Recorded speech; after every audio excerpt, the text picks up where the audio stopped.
Motorku baru saja rusak. Tadinya aku mau ganti yang baru,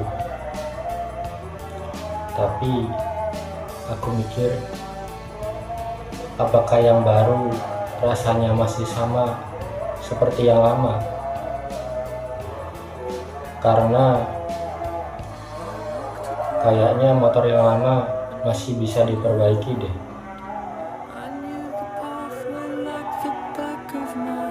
Tapi ini bukan tentang pasangan, tapi ini memang tentang motor. Saya mau beli yang baru, tapi tidak ada uang. Jadi perbaiki sajalah. Bisalah servis sedikit, ganti oli.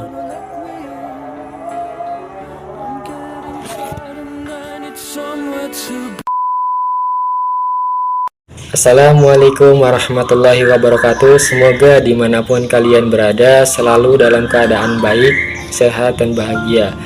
Sebelum menuju kepada inti atau video pembahasan, mohon izin memperkenalkan diri. Saya Gifari Dewi Hartono, mahasiswa dari Universitas Nahdlatul Ulama Cirebon, dari program studi bimbingan dan konseling semester 1, yang mana dibuatnya video ini bertujuan untuk memenuhi tugas ujian akhir semester mata kuliah dasar-dasar bimbingan dan konseling dengan dosen pengampu Ibu Dewi Asia, SPDI, MPDI. Dan saya juga akan berbagi atau sharing sedikit terkait materi saya tentang mengenali perkembangan individu, tentang bagaimana cara mendidik seorang individu yang baik dan benar, dan juga seperti apa alur dan fase dalam perkembangan individu. Materi saya bertemakan mengenali perkembangan individu. Di sini pada poin pembahasan ada pengertian perkembangan. Pengertian perkembangan individu ini merupakan pola gerakan atau perubahan secara dinamis, dimulai dari pembuahan atau konsepsi dan terus berlanjut sepanjang siklus kehidupan manusia yang akan terjadi kematangan dan pengalaman, serta adanya perubahan yang progresif dan kontinu atau berkesinambungan dalam diri individu mulai lahir sampai dengan tiada. Pengertian lainnya yaitu perubahan yang dialami individu atau organisme lain menuju tingkat kedewasaannya yang berlangsung secara sistematis, progresif, dan berkesinambungan, baik itu menyangkut secara fisik maupun psikisnya. Dapat disimpulkan dari pengertian di atas, perkembangan individu itu memiliki sistem atau perkembangan yang sistematis, yang mana sistematis ini adalah perubahan perkembangan yang bersifat saling ketergantungan atau saling memengaruhi antara bagian organisme maupun fisik dan psikisnya. Poin yang kedua yaitu ada progresif. Progresif ini merupakan perubahan yang terjadi bersifat maju, meningkat, dan mendalam, baik secara kuantitatif fisik maupun kualitatif psikisnya. Yang ketiga ada berkesinambungan. Arti dari berkesinambungan ini perubahan pada bagian atau fungsi organisme yang berlangsung secara beraturan. Lalu poin kedua ada alur atau fase tahapan perkembangan, yang mana setiap tahapan perkembangan manusia itu memiliki ciri dan pencapaian yang unik dan berbeda-beda, dari masa pralahir hingga dewasa sampai akhirnya tiada. Pada pembahasan pertama ada masa pralahir. Masa pralahir ini tahap yang dimulai sejak konsepsi hingga kelahiran, yang terjadi dari pembuahan hingga bertumbuhnya embrio dan janin yang berkembang sampai fase melahirkan. Lalu yang kedua ada masa bayi. Masa bayi ini masa di mana bayi mengalami pertumbuhan fisik yang pesat dan pengembangan keterampilan motoriknya. Lalu yang ketiga ada masa awal anak-anak.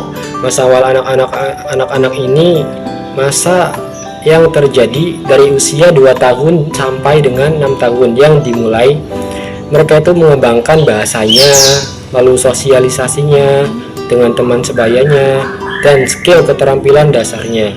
Lalu yang keempat ada masa pertengahan anak.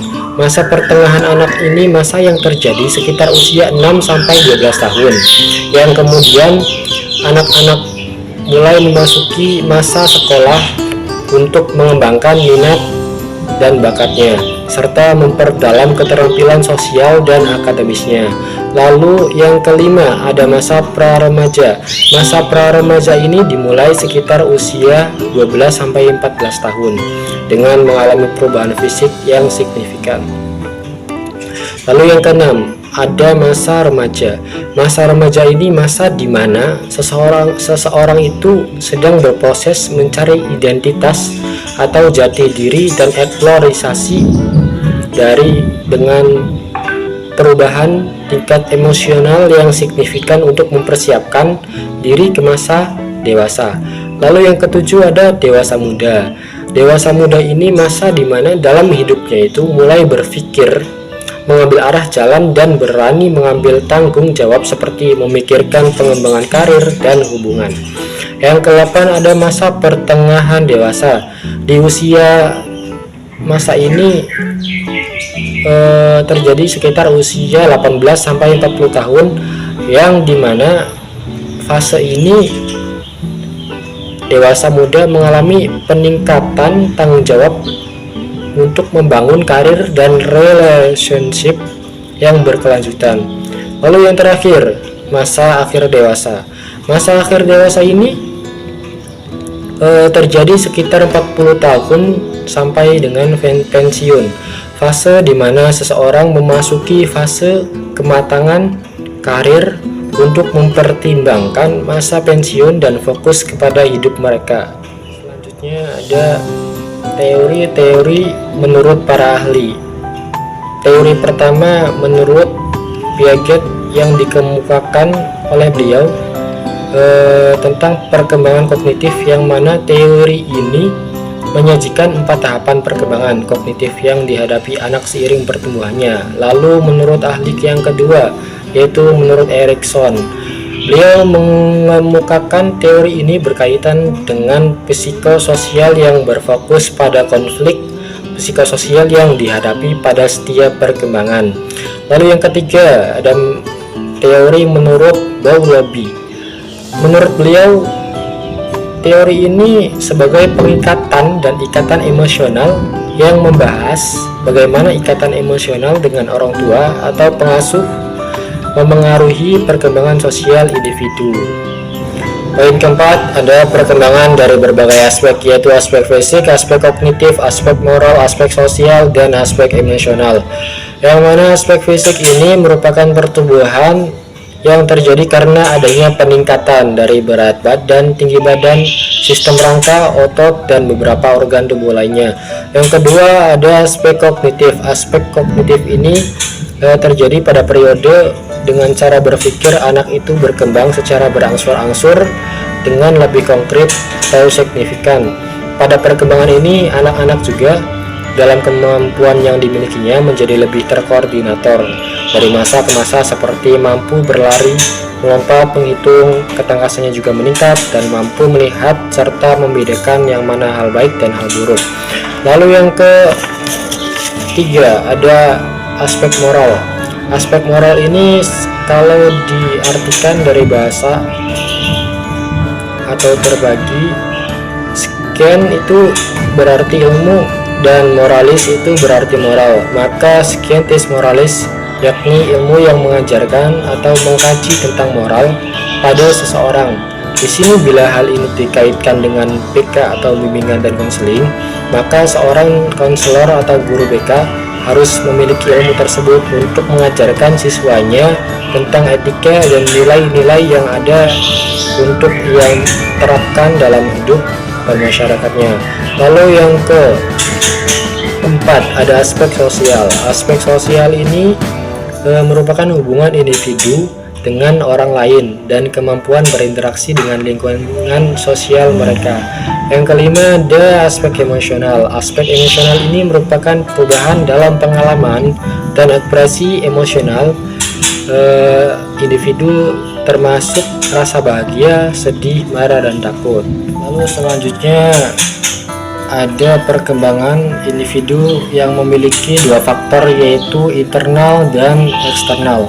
Yang mana faktor internal ini faktor yang ada dalam diri seorang individunya itu sendiri, yang meliputi pembawaan dan potensi psikologis tertentu untuk mengembangkan dirinya sendiri, atau secara biologisnya faktor ini merupakan faktor warisan keturunan dari kedua orang tuanya atau genetik, dan faktor-faktor fisik yang memengaruhi pengembangannya. Lalu yang kedua ada faktor eksternal. Faktor eksternal ini faktor yang memengaruhi dari berbagai hal atau sudut pandang yang datang atau ada di luar diri individu sendiri, yang meliputi lingkungan sekitarnya, khusus dalam lingkup pendidikan serta pengalaman interaksi individu tersebut dengan lingkungannya, seperti guru, orang tua, keluarga dekat, teman, tetangga, bahkan orang yang baru dikenal pun.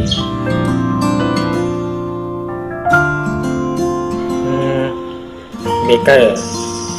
Dari teman-teman mungkin ada yang udah tahu apa itu bimbingan dan konseling. Kalau di saat teman-teman sekolah, mungkin akan ketemu sama yang namanya guru BK. Kalau kata siswa yang sering keluar masuk ruangan guru BK, mereka menganggap guru BK itu sebagai polisi sekolah. Mungkin salah satu gambaran BK itu, tapi jangan salah, gambaran BK bukan hanya itu. Jadi BK ini masih bagian dari psikologi, karena dalam prosesnya mengkaji tentang ilmu-ilmu kepribadian seseorang atau psikologi terapan. Sebab dalam BK ini belajar tentang pedagogik, belajar juga tentang psikolog. Kalau pedagogik ini kita kan belajar tentang bagaimana sih cara mendidik yang baik. Nah, itu kan juga masuk ke dalam ranah pendidikan sekolah juga. Sedangkan psikolog itu kita mempelajari tentang bagaimana apa saja dan cara-cara mengatasi kepribadian dan memahami sebuah karakter seseorang kan. Menurut saya, prodi bimbingan dan konseling ini menawarkan pengalaman yang menarik dan bermanfaat bagi para mahasiswa, karena dalam BK ini kita belajar tentang banyak sekali ilmu yang berkaitan tentang karakter dan cara mendidik. Nah, jurusan ini cocok sama akang-akang dan teteh-teteh yang suka dijadiin sebagai ladang curhatan teman-temannya dan sebagai pendengar yang baik bagi teman-temannya, dan juga suka membantu orang lain. Jadi untuk teteh-teteh dan akang-akang yang ingin melanjutkan ke jenjang studi pendidikan yang lebih tinggi dan lagi bingung mencari jurusan yang cocok serta relate dengan minatnya, masuk BK aja. Anda bingung? Ya BK solusinya. Seperti itu.